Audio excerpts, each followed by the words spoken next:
ഓം നമോ ഭഗവതേ സായീശ്വരായ. ശ്രീ സത്യസായി ഭാഗവതം. ഗൃഹം അബ്ബായി. പെദ്ദ വെങ്കപ്പരാജു. 1885 1963. എന്നാണോ ഈ ശരീരത്തിന്റെ പിതാവായി അദ്ദേഹം തിരഞ്ഞെടുക്കപ്പെട്ടത്, ആ നിമിഷം മുതൽ അദ്ദേഹം ധന്യാത്മാവായി. ഭഗവാൻ ബാബ ഒരിക്കൽ പെദ്ദ വെങ്കപ്പരാജുവിനെ ഇങ്ങനെ വിശേഷിപ്പിച്ചു. അദ്ദേഹത്തെ ഭഗവാൻ വിളിച്ചിരുന്നതും പരാമർശിച്ചിരുന്നതും ഗൃഹം അബ്ബായി എന്നായിരുന്നു. പുത്രരൂപത്തിലെത്തിയ ഈശ്വരനെ വെങ്കപ്പരാജു ശരിയായി തന്നെ മനസ്സിലാക്കിയിരുന്നു. ചെറുപ്പകാലത്ത് പോലും അദ്ദേഹം സത്യനെ ശകാരിക്കുകയോ ഭയപ്പെടുത്തുകയോ ശിക്ഷിക്കുകയോ ചെയ്തിട്ടില്ല. നന്നേ ചെറുപ്പം മുതലുള്ള മകന്റെ ശീലം കണ്ട് അദ്ദേഹം പറയാറുണ്ട്, കുഞ്ഞെ, നീ മഹാത്യാഗി തന്നെ. ഞങ്ങൾക്ക് എന്നാണോ നിന്റെ ഈ നിസ്സംഗഭാവം ഉണ്ടാകുക? അദ്ദേഹം മിക്കവാറും വേദാന്തി എന്നായിരുന്നു സത്യനെ വിളിച്ചിരുന്നത്. സായി സ്വാദ്. കഠിന അധ്വാനിയായിരുന്നു പെദ്ദ വെങ്കപ്പരാജു. സാമ്പത്തികമായി ക്ലേശമുള്ള കുടുംബ പശ്ചാത്തലം.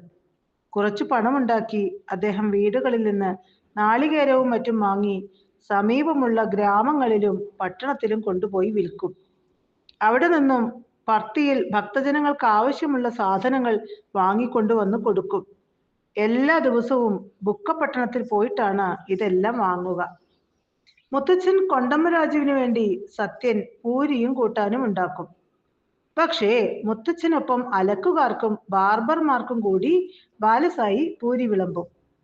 ഒരിക്കൽ പെദ്ദ വെങ്കപ്പരാജു മകൻ ഒരുക്കിയ ഭക്ഷണം കഴിക്കാനിടയായി.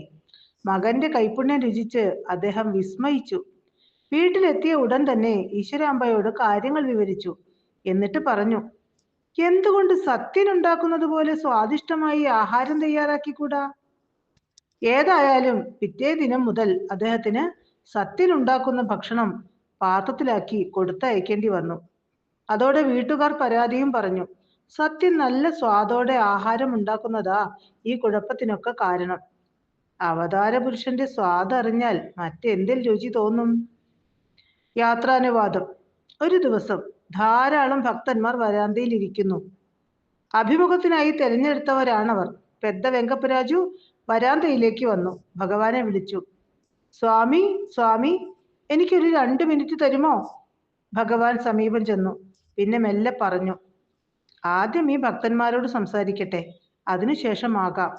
ഭഗവാൻ അരുളി. പക്ഷേ വെങ്കപ്പരാജുവിന് ഉടൻ തന്നെ സംസാരിക്കണമായിരുന്നു. കാര്യം എന്താണെന്നറിയാവുന്ന അന്തര്യാമിയായ സായി അതിനെ അനുവദിച്ചു. അവർ മുറിക്കകത്ത് കയറി. അദ്ദേഹം കൂപ്പുകൈയോടെ പറയാൻ തുടങ്ങി. സ്വാമി, ജീവിതത്തിൽ ഞാൻ വളരെ ക്ലേശങ്ങൾ അനുഭവിച്ചിട്ടുണ്ട്. കഠിനമായി അധ്വാനിച്ചു. പച്ചക്കറികളും നാളികേരവും വാങ്ങി വിറ്റ് കുറച്ചു പണം സ്വരുക്കൂട്ടി. അങ്ങനെ കുടുംബം പരിപാലിച്ചു. ഇതാ കുറച്ചു പണം. ചെറിയൊരു കിഴി നീട്ടി വെങ്കപ്പ തുടർന്നു. ഞാൻ മരിച്ച് കുറച്ചു കഴിഞ്ഞാൽ 12-ാം ദിനം സാധുക്കളെ വിളിച്ച് ആഹാരം നൽകണം. 5 ചാക്ക അരിയും കുറച്ച് പരിപ്പും ഞാൻ ശേഖരിച്ചു വെച്ചിട്ടുണ്ട്. ഇത് സ്വീകരിച്ചാലും. കിഴിക്കകത്തു നിന്നും പണം എടുത്ത് അദ്ദേഹം ഭഗവാന്റെ തൃക്കരങ്ങളിൽ സമർപ്പിച്ചു. പുഞ്ചിരിയോടെ ഭഗവാൻ അരുളി, അതേക്കുറിച്ചൊന്നും പരിഭ്രമിക്കണ്ട. വേണ്ടത് എല്ലാം ഞാൻ ചെയ്തു കൊള്ളാം. ഈ പണവും വേണ്ട, കയ്യിൽ സൂക്ഷിച്ചുകൊള്ളൂ. എനിക്കറിയാം സ്വാമി, അവിടുന്ന് എല്ലാം ചെയ്യുമെന്ന്. പക്ഷെ ഞാൻ സമ്പാദിച്ച ധനം തന്നെ ചെലവഴിക്കണം. ഒരു കടവും ബാക്കി വെച്ചു പോകാൻ ഞാൻ ആഗ്രഹിക്കുന്നില്ല. ഈ പണം നാണയങ്ങളാക്കി മാറ്റി ഈ ശരീരം ശ്മശാനത്തിലേക്ക് കൊണ്ടുപോകുമ്പോൾ സാധുക്കൾക്കായി വിതറാൻ കൃപ ഉണ്ടാകണം. ഇപ്പോൾ അങ്ങ് പൂർണ്ണ ആരോഗ്യവാൻ. എന്തിനിപ്പോൾ മരണത്തെക്കുറിച്ച് ചിന്തിക്കണം? ഭഗവാൻ ചോദിച്ചു. മറുപടിയൊന്നും പറയാതെ പെദ്ദ വെങ്കപ്പരാജു നേരെ വീട്ടിലേക്ക് മടങ്ങി. വീട്ടിലെത്തിയ ഉടൻ ആരാ അവിടെ എന്ന് വിളിച്ചു. ഈശ്വരാമ്പയെ അദ്ദേഹം പേര് വിളിക്കാറില്ല.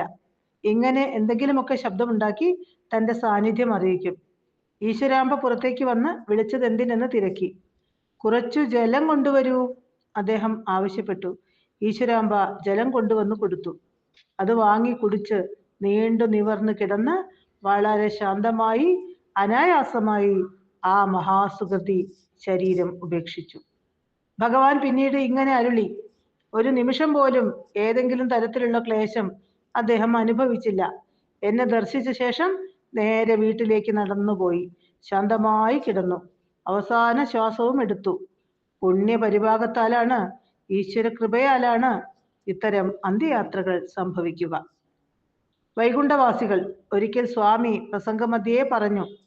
അടുത്തയിടെ 2008 ഗൃഹം അമ്മായിയും അബ്ബായിയും ബാബയുടെ മാതാപിതാക്കൾ എന്റെ മുന്നിൽ വന്നു. ഞാൻ അവരെ സാഗൂതം വീക്ഷിച്ചു. അവർ എന്റെ നേരെ നോക്കി പുഞ്ചിരിച്ചു. ഞാനും പുഞ്ചിരി തൂകി. സായി കുൽവന്ത് ഹാളിലേക്ക് ഞാൻ വരാൻ തുടങ്ങുമ്പോഴാണ് ഈ സംഭവം.